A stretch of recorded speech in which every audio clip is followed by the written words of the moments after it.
The civil wars of the Tetrarchy were a series of conflicts between the co-emperors of the Roman Empire, starting in 306 AD with the usurpation of Maxentius and the defeat of Severus, and ending with the defeat of Licinius at the hands of Constantine I in 324 AD. Background: the Tetrarchy refers to the administrative division of the Roman Empire instituted by Roman Emperor Diocletian in 293 AD, marking the end of the crisis of the 3rd century and the recovery of the Roman Empire. The first phase, sometimes referred to as the Diarchy, involved the designation of the general Maximian as co-emperor, firstly as Caesar in 285, followed by his promotion to Augustus in 286. Diocletian took care of matters in the eastern regions of the empire, while Maximian similarly took charge of the western regions.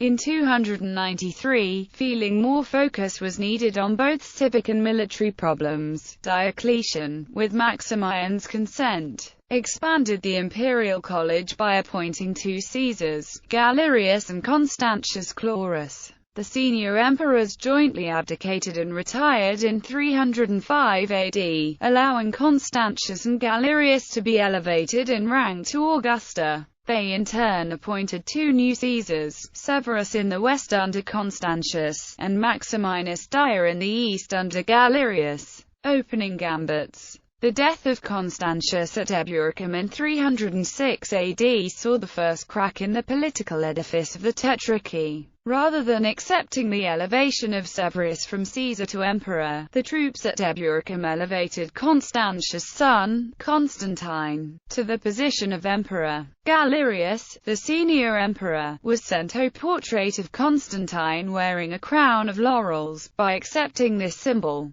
Galerius would be acknowledging Constantine as heir to his father's throne. Constantine passed off responsibility for his unlawful ascension on his army, claiming they had forced it upon him. Galerius was put into a fury by the message. He almost set the portrait on fire. His advisors calmed him, and argued that outright denial of Constantine's claims would mean certain war. Galerius was compelled to compromise. He granted Constantine the title Caesar rather than Augustus, wishing to make it clear that he alone gave Constantine legitimacy. Galerius personally sent Constantine the emperor's traditional purple robes. Constantine accepted the decision, knowing that it would remove doubts as to his legitimacy. This act motivated Maxentius, the son of Maximian, to also declare himself emperor at Rome in 306 AD.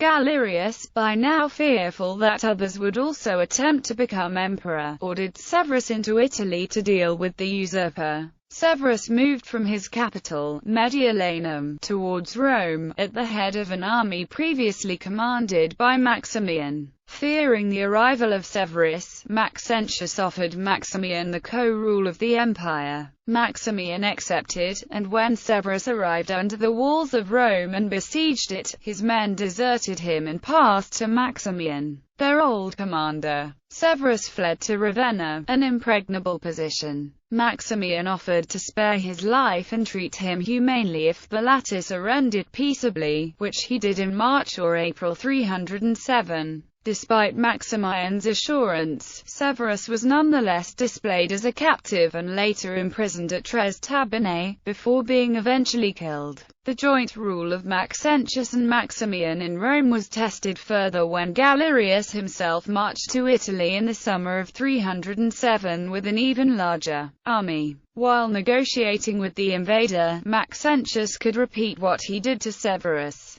By the promise of large sums of money, and the authority of Maximian, many soldiers of Galerius defected to him. Galerius was forced to withdraw, plundering Italy on his way. Sometime during the invasion, Severus was put to death by Maxentius, probably at Tres Tabernae near Rome. After the failed campaign of Galerius, Maxentius' reign over Italy and Africa was firmly established. Beginning in 307 already, he tried to arrange friendly contacts with Constantine, and in the summer of that year, Maximian travelled to Gaul, where Constantine married his daughter Fausta and was in turn appointed Augustus by the senior emperor. However, Constantine tried to avoid breaking with Galerius, and did not openly support Maxentius during the invasion. In 308, probably April, Maximian tried to depose his son in an assembly of soldiers in Rome. Surprisingly to him,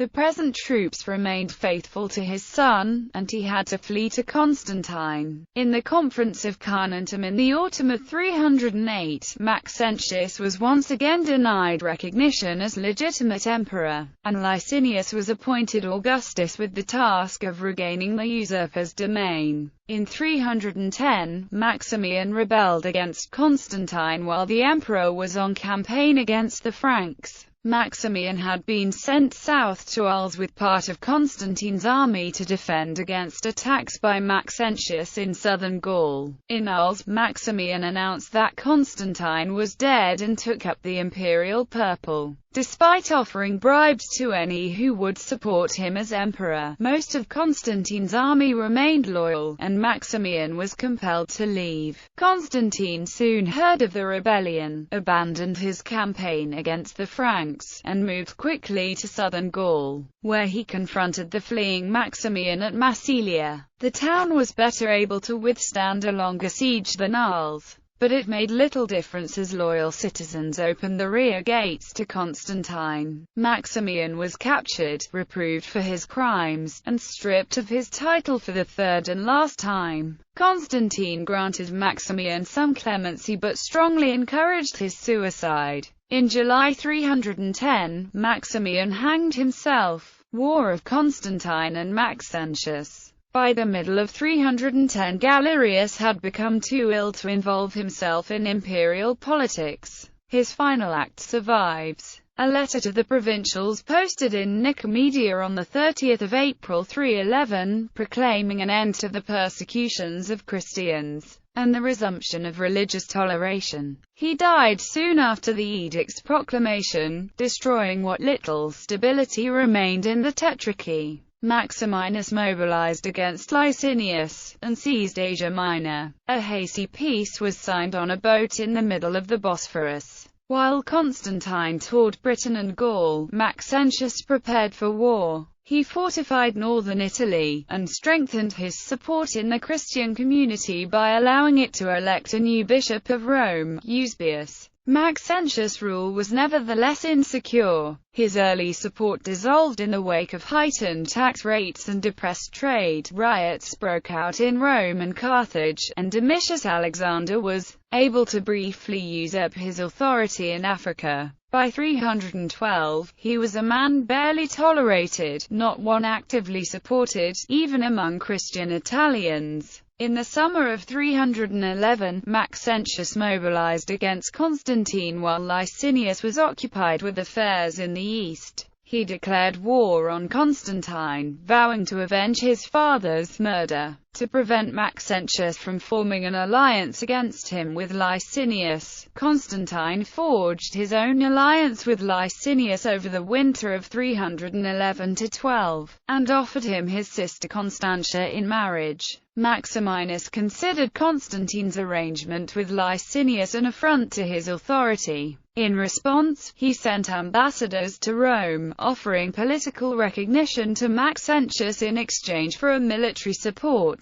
Maxentius accepted. According to Eusebius, interregional travel became impossible, and there was military build-up everywhere. There was not a place where people were not expecting the onset of hostilities every day. Constantine's advisors and generals cautioned against preemptive attack on Maxentius. Even his soothsayers recommended against it, stating that the sacrifices had produced unfavorable omens. Constantine, with a spirit that left a deep impression on his followers, inspiring some to believe that he had some form of supernatural guidance, ignored all these cautions. Early in the spring of 312, Constantine crossed the Cotton Alps with a quarter of his army, a force numbering about 40,000. The first town his army encountered was Sagusium, a heavily fortified town that shut its gates to him. Constantine ordered his men to set fire to its gates and scale its walls.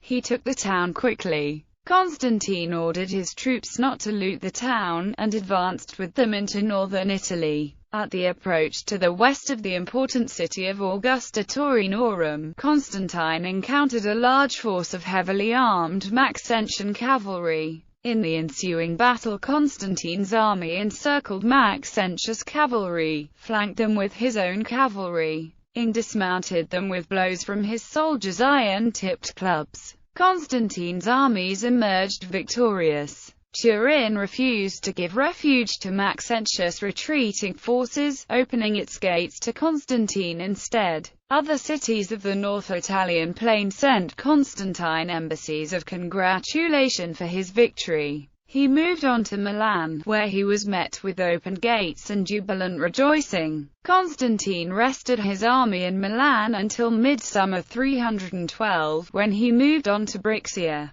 Brescia's army was easily dispersed, and Constantine quickly advanced to Verona, where a large Maxentian force was camped. Ruricius Pompeianus, general of the Veronese forces and Maxentius' praetorian prefect, was in a strong defensive position, since the town was surrounded on three sides by the Adige. Constantine sent a small force north of the town in an attempt to cross the river unnoticed. Ruricius sent a large detachment to counter Constantine's expeditionary force, but was defeated. Constantine's forces successfully surrounded the town and laid siege. Ruricius gave Constantine the slip and returned with a larger force to oppose Constantine. Constantine refused to let up on the siege, and sent only a small force to oppose him. In the desperately fought encounter that followed, Ruricius was killed and his army destroyed. Verona surrendered soon afterwards, followed by Aquileia, Mutina, and Ravenna. The road to Rome was now wide open to Constantine. Maxentius prepared for the same type of war he had waged against Severus and Galerius.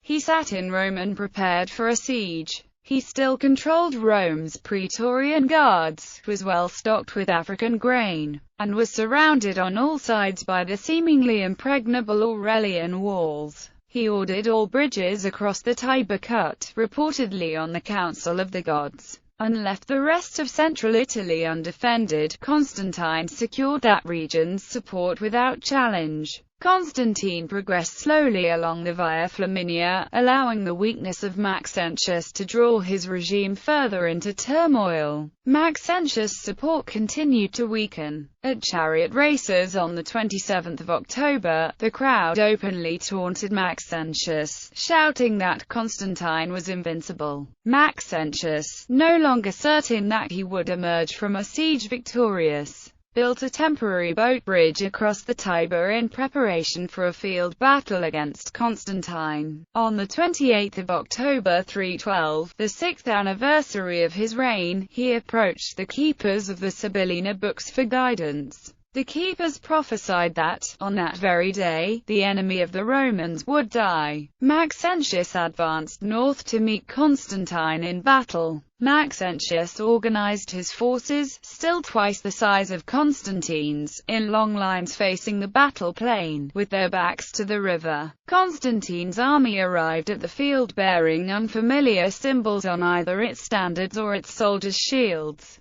According to Lactantius, Constantine was visited by a dream the night before the battle, wherein he was advised to mark the heavenly sign of God on the shields of his soldiers, by means of a slanted letter X with the top of its head bent round. He marked Christ on their shields. Eusebius describes another version, where, while marching at midday, he saw with his own eyes in the heavens a trophy of the cross arising from the light of the sun, carrying the message, in hoc signo vinces, or conquer by this. In Eusebius's account, Constantine had a dream the following night, in which Christ appeared with the same heavenly sign, and told him to make a standard, the labarum, for his army in that form. Eusebius is vague about when and where these events took place, but it enters his narrative before the war against Maxentius begins. Eusebius describes the sign as chi traversed by rho, or a symbol representing the first two letters of the Greek spelling of the word Christos or Christ.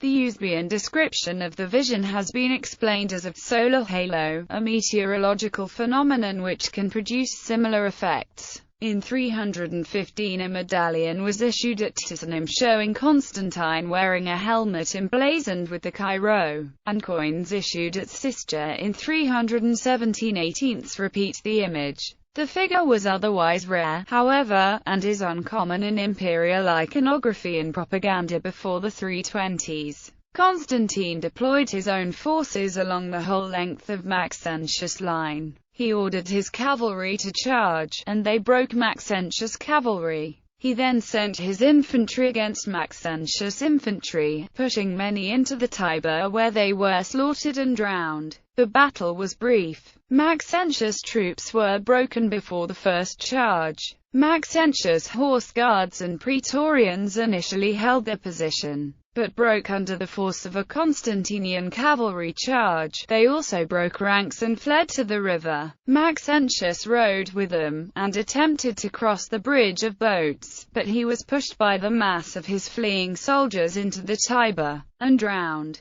Constantine entered Rome on the 29th of October. He staged a grand adventure in the city, and was met with popular jubilation. Maxentius' body was fished out of the Tiber and decapitated. His head was paraded through the streets for all to see. After the ceremonies, Maxentius' disembodied head was sent to Carthage. At this, Carthage would offer no further resistance. War of Licinius and Maximinus Dia. Meanwhile, to the east, on Galerius' death in 311, the eastern provinces were divided between Maximinus Dia and Licinius. Dia was unhappy that Licinius had been made senior emperor by Galerius, and took the first available opportunity to declare himself as emperor. Licinius held the eastern European provinces, while Dia took possession of the Asiatic provinces. In the autumn of 312, while Constantine was fighting Maxentius, Dia was busy campaigning against the Armenians. He had returned to Syria by February 313 when discovered the alliance that had been forged by Constantine and Licinius in Mediolanum. Deciding to take the initiative, Dia left Syria with 70,000 men and reached Bithynia. Although harsh weather he encountered along the way had gravely weakened his army. In April 313, he crossed the Bosphorus and went to Byzantium, which was held by Licinius' troops. Undeterred, he took the town after an 11-day siege. He moved to Heraclea, which he captured after a short siege, before moving his forces to the first posting station. With a much smaller body of men, possibly around 30,000, Licinius arrived at Adrianople while Dia was still besieging Heraclea. On the 30th of April 313, the two armies clashed at the Battle of Ziralum, and in the ensuing battle Dia's forces were crushed. Ridding himself of the imperial purple and dressing like a slave, Dia fled to Nicomedia, believing he still had a chance to come out victorious. Dia attempted to stop the advance of Licinius at the Cilician Gates by establishing fortifications there. Unfortunately for Dia, Licinius' army succeeded in breaking through, forcing Dia to retreat to Tarsus, where Licinius continued to press him on land and sea. The war between them only ended with Dia's death in August 313. Wars of Constantine and Licinius. After Maxentius' defeat, Constantine gradually consolidated his military superiority over his rivals in the crumbling Tetrarchy. In 313, he met Licinius in Milan to secure their alliance by the marriage of Licinius and Constantine's half-sister Constantia. During this meeting, the emperors agreed on the so-called Edict of Milan, officially granting full tolerance to Christianity and all religions in the empire. The document had special benefits for Christians. legalizing their religion and granting them restoration for all property seized during Diocletian's persecution. It repudiates past methods of religious coercion and used only general terms to refer to the divine sphere, divinity, and supreme divinity, summa divinitas. The conference was cut short, however, when news reached Licinius that his rival Maximinus had crossed the Bosphorus and invaded European territory. Licinius departed and eventually defeated Maximinus, gaining control over the entire eastern half of the Roman Empire. Relations between the two remaining emperors deteriorated, though, and either in 314 or 316. Constantine and Licinius fought against one another in the War of Sebae, with Constantine being victorious. They clashed again in the Battle of Campus Ardensis in 317, and agreed to a settlement in which Constantine's sons Crispus and Constantine II, and Licinius's son Licinianus were made Caesars. In the year 320, Licinius reneged on the religious freedom promised by the Edict of Milan in 313 and began to oppress Christians anew.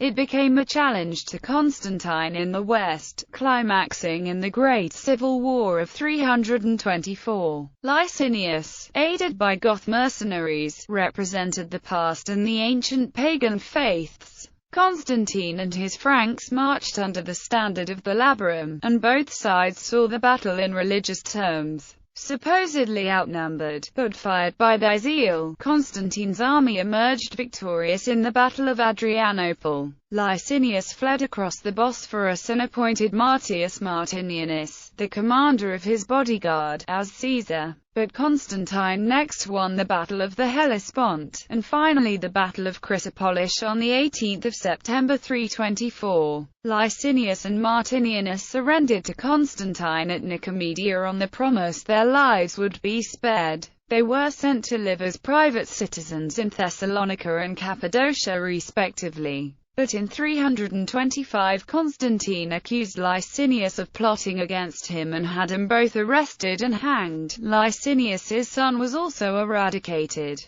Thus Constantine became the sole emperor of the Roman Empire, ending the civil wars of the Tetrarchy.